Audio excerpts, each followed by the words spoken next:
Hello, beautiful, amazing, fantastic world, and you, amazing, amazing individual. Today, I would like to speak about love and nurture, compassion, empathy, warmth, renews, heals, uplifts, and revives. It gives rebirth. It allows you to, stand up once more. The opposite side degrades, breaks down, destroys the will to live, makes things seem cynical, makes things seem dark and, abysmal. You see here, based on what we see the world as, is where we are belonging in the spiritual world. The more you can give yourself and those around you the love, the understanding, the warmth and compassion that they deserve and need, the more you are, feeding yourselves, feeding your whole inner being, and helps transform and shed whatever needs to be shed for us to grow, develop, and strengthen as inner, and outer human beings. When you have love in your heart, in your soul, you see it in people's eyes. It is about, you have a certain sadness to you, but it is also a certain love and compassion and feeling of hope, faith, love, and hope. The more you, fall in love with the world, the more you get to, truly feel the world in its fullness, and also operate within it consciously and with warmth. The more you are growing, developing, and unfolding your own inner soul spiritual potential. Your physical body is the vehicle for your spirit, so every facial expression is your spirit.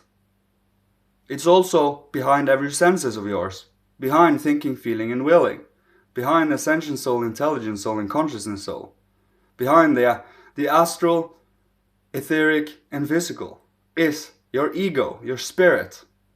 And in your etheric body, your life formative forces, your soul lies. And within your soul, as I said, you have the intelligent soul or mind soul, the consciousness soul, and the sentient soul. And I have mentioned those in differentiation by, if you observe a flower with your senses, passively without thinking about it, but you feel a certain thing, you have your flower in the sentient soul. You feel a certain way about it. When you turn away from a flower and have it in your mind soul, you see the shadow or the concept, the picture of the flower. You can reflect upon it and think about its many properties and faculties and how it's built up and so on. That is the intelligent soul. When you want to have that flower and give it to others or explain the concept of the flowers to others, you go to the consciousness soul in action.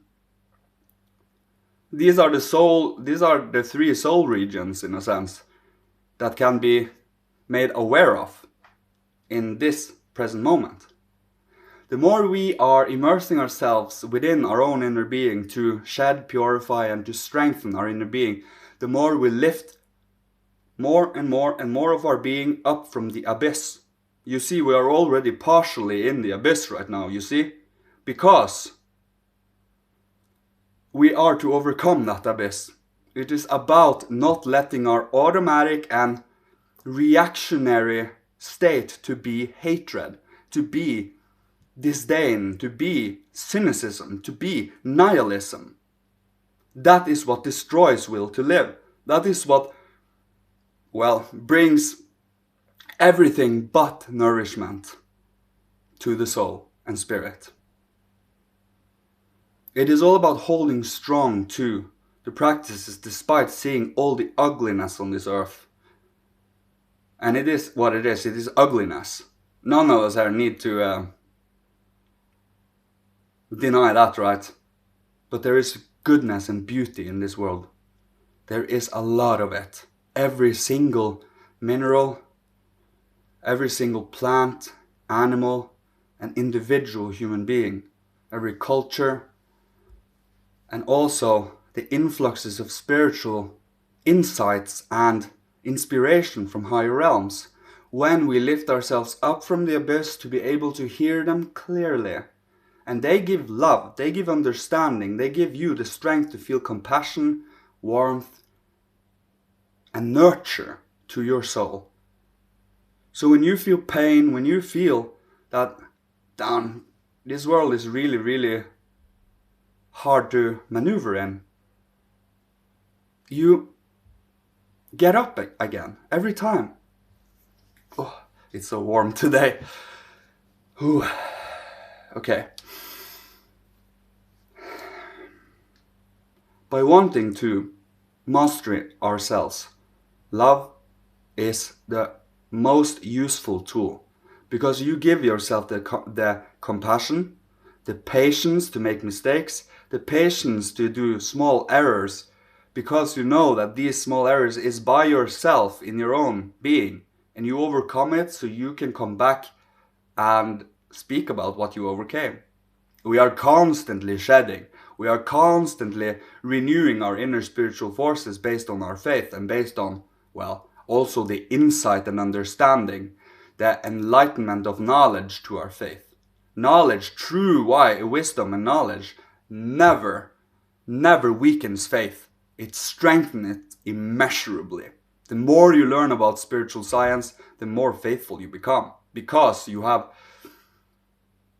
the proper reality to give the faith to.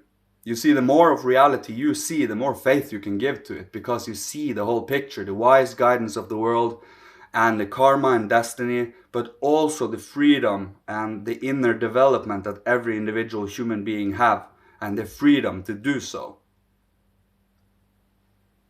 We are not necessarily free within our outer physical body. You know, eating, sleeping, toilet, and these physical, specific things.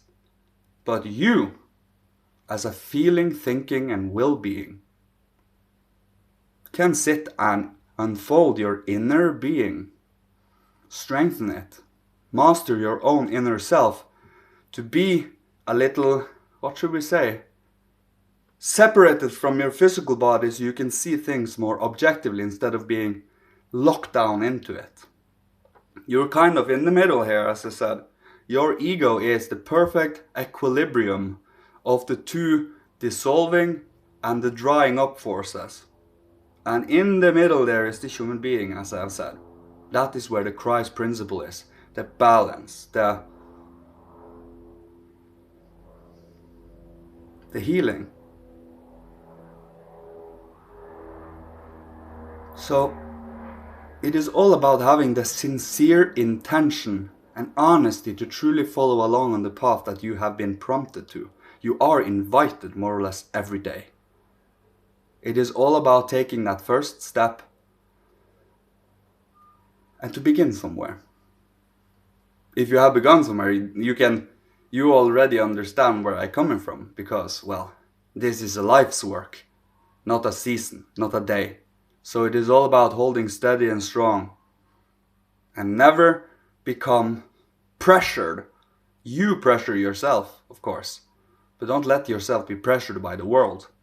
You are in the world and for the world, but not pressured by the world. You see that perfect balance there, And that is where we all should be, because we all live on this planet Earth. We are all earthly beings, and we should take care of our home as best as we can for, having the care to truly bring love into this world. Love is so important. Love is heart. Heart is where we meet. And when we meet with the heart, we are able to understand one another, because we feel what each other feel. We sit in that love, Not sensual love, not blood tie love, not sexual love, not any of these. It's true understanding, compassion, Putting oneself in another person's shoes, understanding. Not looking down upon, not pitying, not sympathy, compassion. Because more likely than not, you have experienced something probably just as heavy, so you can relate to that feeling. And that feeling, you see, the scars, the traumas, they never go away. But they become transformed to strength. But of course, if you let it be and never look at it, it will never amount to anything, you see. We must unfold our inner being, strengthen our memories, strengthen our inner spirit to be able to handle whatever turbulence comes. Of course, we are still human beings, so it takes lifetimes. So it is all about knowing that where we are now is good, but we always work and strive towards more good, the beauty of the love, and to see the spiritual hierarchy behind nature, behind the countenance of man, behind every animal, behind every plant and mineral, and to just truly have the feel of that radiant metamorphosic dance behind everything real. Think about it. Do you seriously think this beautiful divine substance that is outside here just creates and forms and shapes itself to magnificent, beautiful architectural structures randomly out of itself? Can you truly feel a reality behind that? There is a guiding force to everything. There is a will to everything. That does not mean that everything is ordained. We have a lot of freedom here, and what we choose, we can choose to go down the abyss, or we can choose to strive our hands towards the divine, towards the gods. Letting the gods assist us to be able to build the organs for the future so we can truly tap into these things. Love is what nurtures your soul spirit, so you have that oomph to go every day. They give you that. They give you that life force, you know?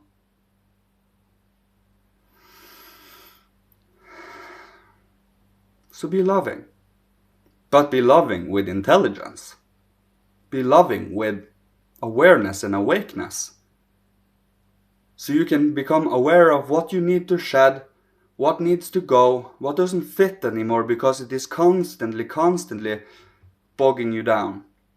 Because it is not healthy for your newly developed spirit anymore. You see, the higher you become, the more stuff and habits you need to shed to be able to feel comfortable with yourself. Because you know you can do better. And I will leave you with this today. So, you are a magnificent, sublime individual. You have the inner capability of becoming a human ego being, an individual consciousness being that can strive towards goodness or egotism, pure egotism. Seriously, you can end up that worst road where you are. You know, we are cultivating to lift ourselves up to become conscious into the spiritual world. The black magicians strive to become conscious down in the abyss. Think about that for a moment.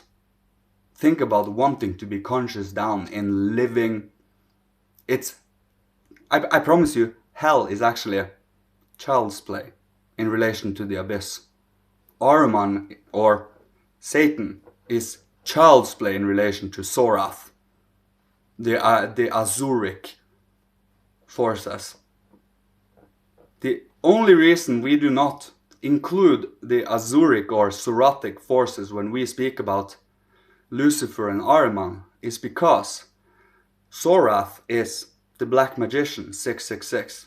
That means he is the human being that chose in freedom to follow the black alphabet of the black ABC of dark magic in consciousness. That is why we do not. There are very, very few people that choose to go the 16 paths of perdition. to go the way of damnation, consciously. That is why we do not include that for now. The Surathic or the Azuric is what's it called? Lethargic right now. They are kind of waking up, but they are coming. I promise you this. So the more we can strengthen and unfold and be loving, nurturing, standing for good, truth, the beautiful, moral, stopping to degrade and drag down our heroes, and to lift ourselves up again, stop feeling inadequate because there were individuals that were more sublime than us in the past, and so on and so forth. These insecurities have become a problem today, a challenge today to us. It is a screaming of challenge to us. Everyone wants to accept me, Accept yourself. When you can accept yourself, others accept you. By automation. Those that do not, you won't be affected by them because you have accepted yourself. God has accepted you. You see? No one is ever going to be forced to feel what you feel. Ever. If you try to force them, they will immediately, reject it. It is because we human beings know freedom. We don't stand being forced forced to do things. It is not in our nature anymore. We are individual, free human beings. And it is about morality in that freedom. If you cut out morality from that freedom, you have the purely Luciferic, where everything is only me, and what I can gain, and what I can do, and what is mine, and sure. But you do not give anything to the world. You only want to be a parasite, you see? But if you give, if you are creative, if you are inspirational, if you truly wish to do good, you will become a healing force. We do not wish to be parasites, right? Right?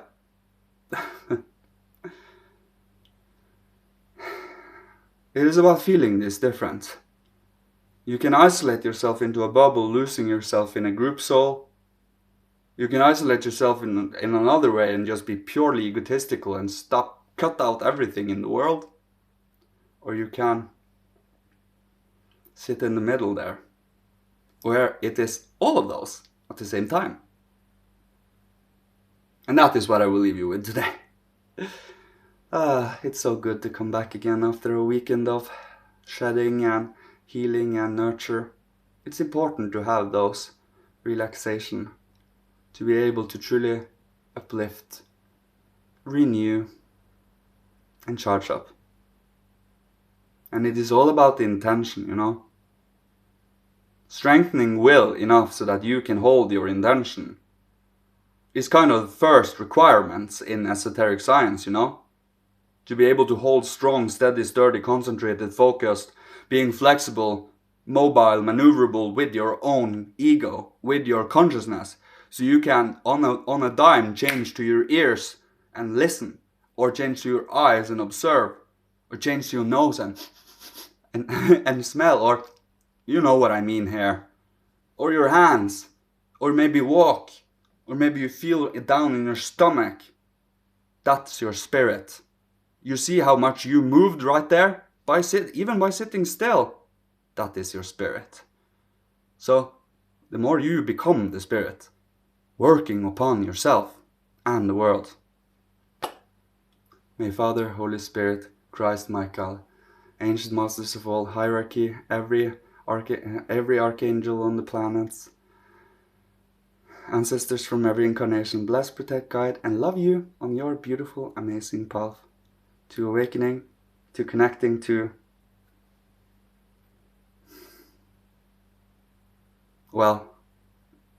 the kingdom of light, the hierarchy of progression, love, beauty. And may we connect in empathy, in compassion, in understanding. May we meet individual to individual. And may the future prosper, and may we reach Philadelphia